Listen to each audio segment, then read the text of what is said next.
ஸ்டாலின் சொல்றாரு, எடப்பாடி பழனிசாமி வேண்டும் என்ற திட்டமிட்டு அவருடைய நல்ல ஆட்சி பொறுத்து கொள்ள முடியாம பெண்களுக்கு பாலியல் சீண்டல் அதிகமாக இருப்பதாக குறை சொல்லுகிறார். திரு ஸ்டாலின் அவர்களே, நாங்கள் குறை சொல்லல, உங்களுடைய புள்ளி விவரம் குறை சொல்லுது. இன்றைக்கு அந்த புழுகு ஆகாச புழுகு பேசுற ஸ்டாலின், தமிழக அரசின் உங்களுடைய ஆட்சியினுடைய புள்ளி விவரப்படி பெண்களுக்கு பாலியல் துன்புறுத்தும் வழக்குகள் 26,651.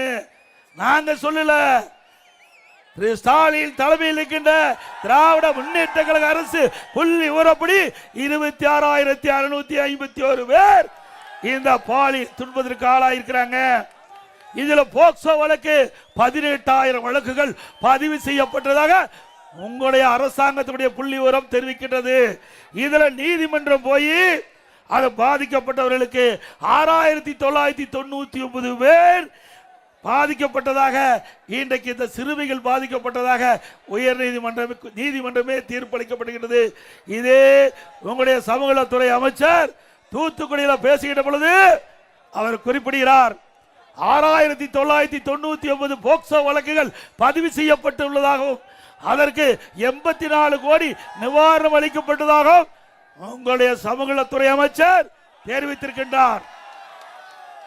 இந்த போக்சோ வழக்குனா சிறுமிகள் பாதிக்கப்படுகின்ற வழக்கு. போக்சோ வழக்கு சிறுமிகள், பெண் குழந்தைகள் பாதிக்கப்படுகின்ற வழக்கு. அதில் பாதிக்கப்பட்ட அந்த குழந்தைகள், அதனால் வழக்கு பதிவு செய்யப்பட்டது 6,999. அப்படி இருக்கின்ற பொழுது ஸ்டாலின் வடிகட்டிய பொய்யை பேசிக் கொண்டிருக்கிறார். சாதாரண வடிகட்டல, ஜமக்காலத்தில் வடிகட்டிய பொய்ய பேசிட்டு இருக்கார். தமிழகத்தில் பாலியல் சீண்டலே இல்லையா? தினந்தோறும் பத்திரிகை திறந்தா, ஊடகத்தை பார்த்தா இதுதான் செய்தி. இந்த பாலியல் சீண்டல் சிறுமிகள் பாதிக்கிறாங்க, பெண்கள் பாதிக்கிறாங்க, வயது முதிர்ந்த பாட்டியமா கூட பாதிக்கிறாங்க. இப்படிப்பட்ட வெக்கங்கட்ட ஆட்சியில ஸ்டாலின் ஈரோட்டில் இன்று பேசுகிறார், எடப்பாடி பழனிசாமி வேண்டும் என்று பாலியல் சீண்டல் அதிகமாக தமிழகத்தில் இருப்பதாக பேசி வருகிறார் என்று ஒரு குற்றச்சாட்டை சொல்கிறார். இது உண்மையா? உண்மையாதான் நடக்குது. திமுக அரசாங்கம் வெளியிட்ட புள்ளி அறிவிப்பு தான் நான் படிச்சிட்டு இருக்கிறேன், சொல்லிட்டு இருக்கிறேன். உண்மைதானே?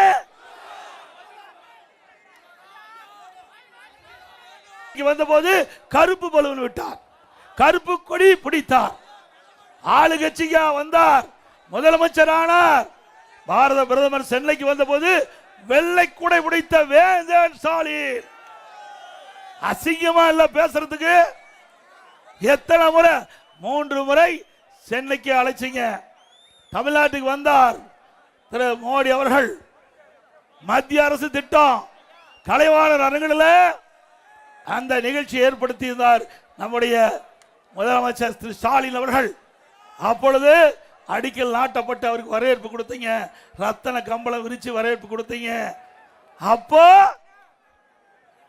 பிரைம் மினிஸ்டருடைய தயவு தேவை. ஆனா வெளியிலே பேசுவது ஒன்று, செயல்படுவது ஒன்று. இப்படி இரட்டை வேடம் போடுகின்ற கட்சி திமுக கட்சி. திமுக தலைவர் திரு ஸ்டாலின் அவர்களே, நாங்கள் எப்பொழுதும் அடிமை கிடையாது. உதாரணத்துக்கு கொண்டு சொல்கிறோம், காவிரி நதிநீர் பிரச்சனை, உச்ச நீதிமன்ற தீர்ப்பு அளிக்கப்பட்டு விட்டது.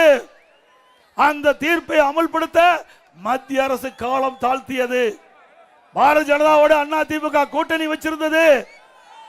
பல முறை நாங்கள் எடுத்து சொன்னோம், விரைவாக உச்ச நீதிமன்றம் அளித்த தீர்ப்பை நிறைவேற்றுங்கள் என்று. அப்ப நிறைவேற்றல. கூட்டணியில் அங்க வைத்தாலும் தமிழ்நாட்டினுடைய மக்களுடைய நலன் சார்ந்த பிரச்சனை, விவசாயியுடைய பிரச்சனை.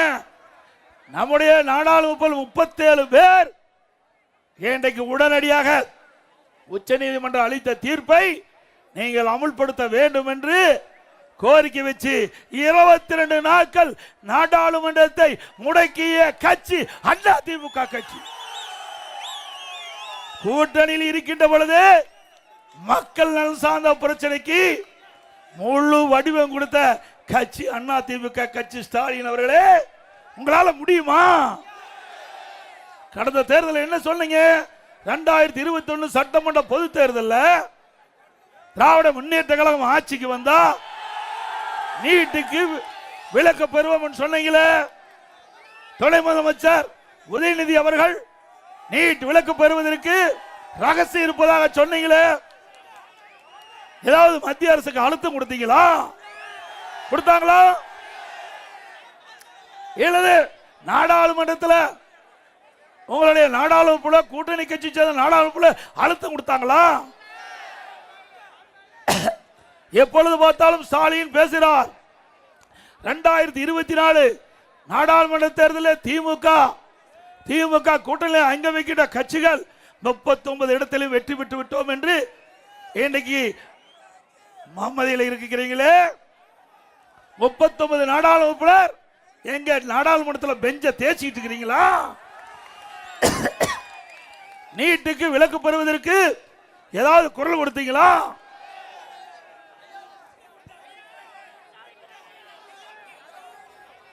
எங்களை போல தமிழ்நாட்டுடைய பிரச்சனையை தீர்ப்பதற்கு நாடாளுமன்றத்தில் குரல் கொடுக்க திராணி உங்களுக்கு இருந்ததா? ஒரு நாளாவது நீட்டுக்கு விலக்கு பெறுவதற்கு நாடாளுமன்றத்தில் குரல் கொடுத்து நாடாளுமன்ற அவையை ஒத்திவைக்கின்ற சூழ்நிலையை உங்களால செய்ய முடிஞ்சதா? ஸ்டாலின் அவர்களே, தில்லு திராணி தெம்பு ஒண்ணும் இல்லாத கட்சி திமுக கட்சி.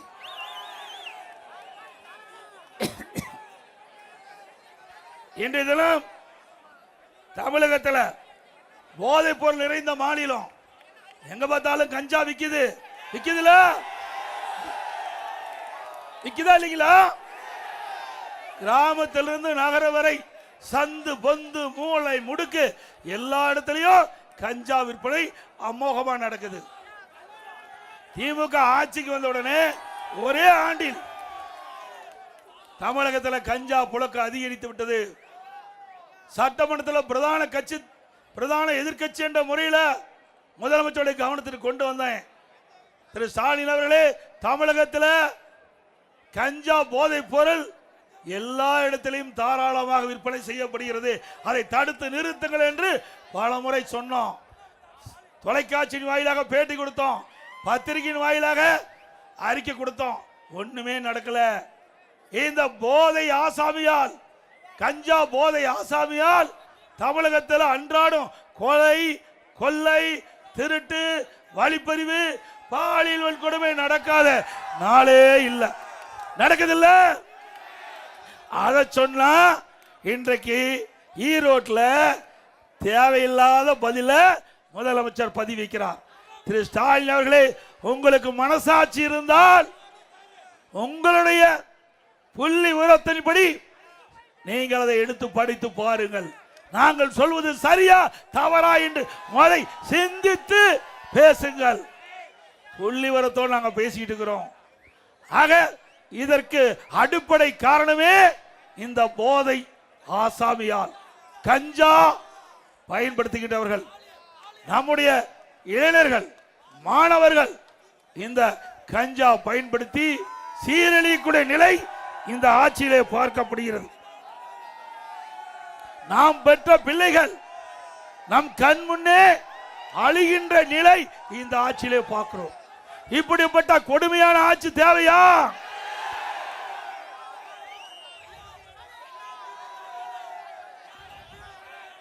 அதோட இன்றைய தினம்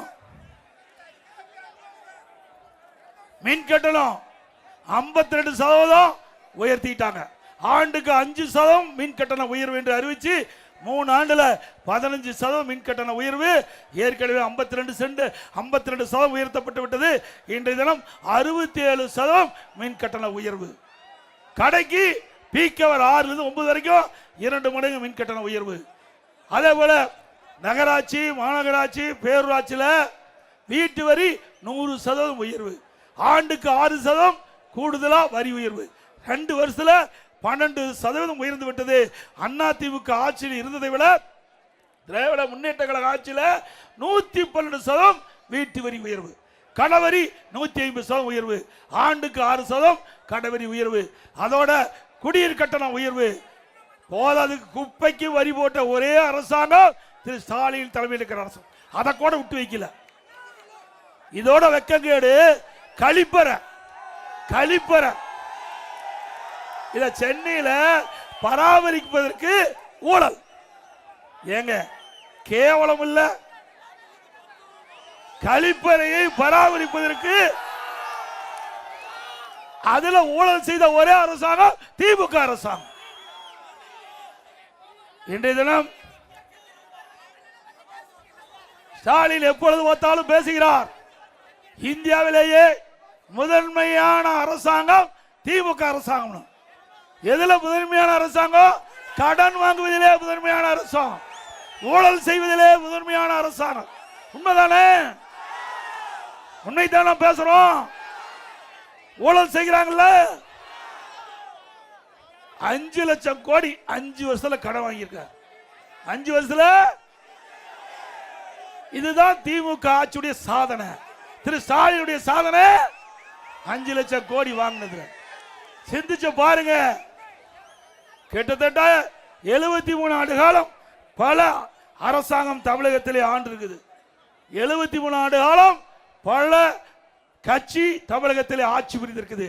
அந்த 73 ஆண்டு காலத்தில் 2021 வரை தமிழ்நாட்டுடைய கடன் 4,85,000 கோடி. 2021 இருந்து 2026 வரை திராவிட முன்னேற்ற கழக ஆட்சியில் 5 லட்சம் கோடி கடன். இந்தியாவிலேயே கடன் வாங்குவதில் முதலிடம் தமிழ்நாடு. வெக்கக்கேடு இல்ல? அது மட்டுமல்ல, 2021 சட்டமன்ற பொது தேர்தல் திராவிட முன்னேற்ற கழக தேர்தல் அறிக்கையில திரு ஸ்டாலின் வெளியிட்டார், இன்றைக்கு நிதி மேலாண்மை சரி செய்வதற்கு நிபுணர் குழு அமைக்கப்படும். அந்த நிபுணர் குழு வரிவாயை உயர்த்தும், கடன் அளவை குறைக்கும் அப்படின்னு வெளியிட்டாங்க.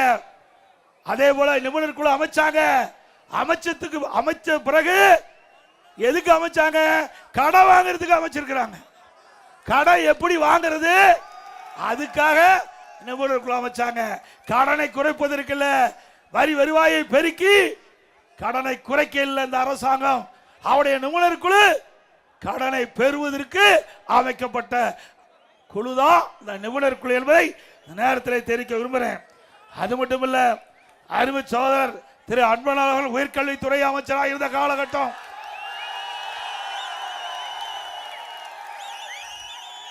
இந்தியாவிலேயே உயர்கல்வி படிப்பதிலே முதல் மாநிலம் தமிழ்நாடு. 2011 மாண்புமிகு தமிழ்நாடு முதலமைச்சர் இதயம் புரட்சி தலைவர் அம்மா அவர்கள் தமிழகத்துடைய முதலமைச்சராக பொறுப்பேற்கின்ற பொழுது 132 பேர் உயர்கல்வி படிச்சுட்டு இருந்தாங்க. அம்மா கல்வியில புரட்சி மறுமலர்ச்சி ஏற்படுத்தினாங்க. கல்விக்கு அதிக நிதி ஒதுக்கீடு செஞ்சாங்க. அதனுடைய விளைவு 2019-20 100க்கு 52 பேர் உயர்கல்வி படிக்கக்கூடிய நிலையை எட்டியது.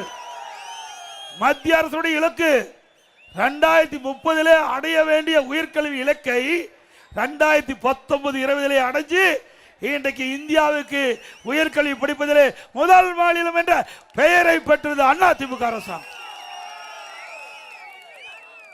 அதிமுக ஆட்சியில் ஒரே ஆண்டில் 11 அரசு மருத்துவக் கல்லூரி மருத்துவமனை கொண்டு வந்து சாதனை படிச்சோம்.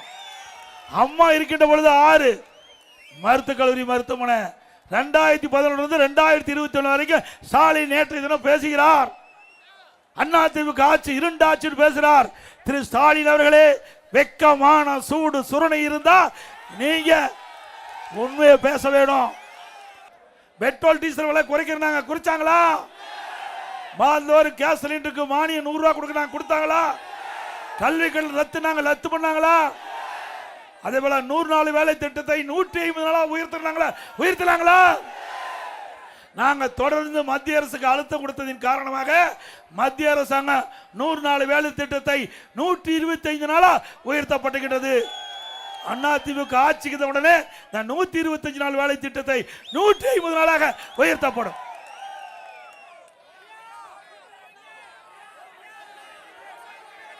மக்களை காப்போம், தமிழகத்தை மீட்போம். மக்களை, தமிழகத்தை